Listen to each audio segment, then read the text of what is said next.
রহিম। সবাই পড়েন বিসমিল্লাহির রহমানির রহিম।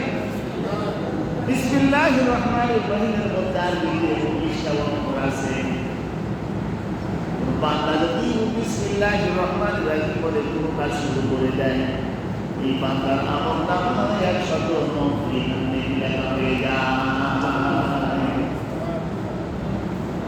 আরবিতে বা হলো বরকতের, বা হলো রহমতের, বা দিয়ে শুরু করেছে বিসমিল্লাহ।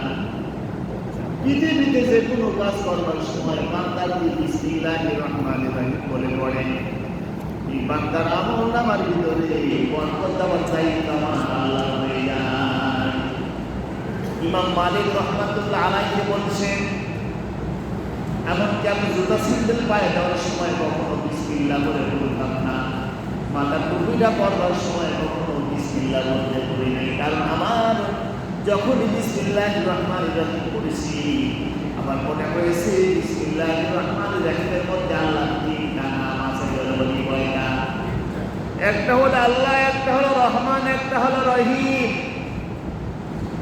আল্লাহ এমন একটি নাম, ইসতিজাতি নাম, শ্রীমতী নাম, যেই নামের কোনো কারসাত করলে যেই নামের কখনো শেষ হয় না।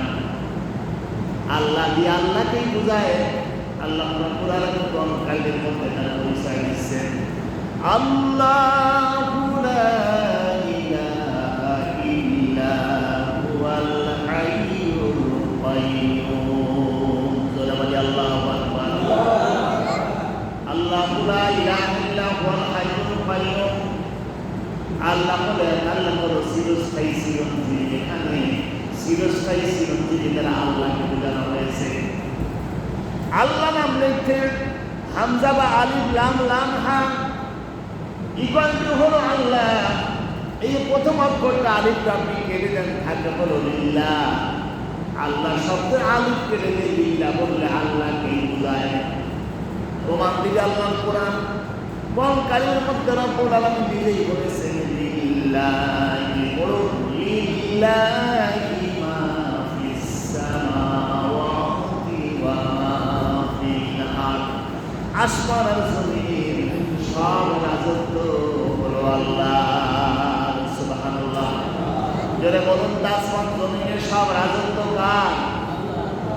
আর একটা নাম কেটে দেন, প্রথম আলম কেটে দিয়ে, যেমন প্রথম ছিল আল্লাহ, আলম কেটে দিয়ে থাকবে হলো লিল্লাহ।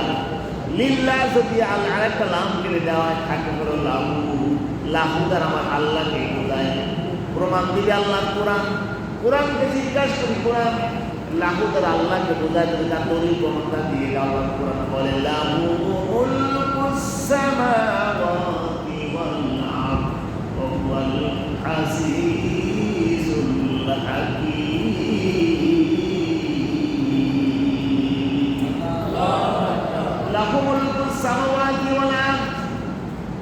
আসমান এবং জমিনের রাজত্ব যার, তিনি হলো প্রজ্ঞাশালী, তিনি হলো প্রজ্ঞাময়। আল্লাহ তাআলা কারো কাছে কোনো শক্তি ধার করতে হয় না, সব শক্তির উৎস দিয়ে তিনি বলেন আমার আল্লাহ। এবং সব চাইতে বিজ্ঞ বিচারক যিনি, তিনি বলেন আমার আল্লাহ।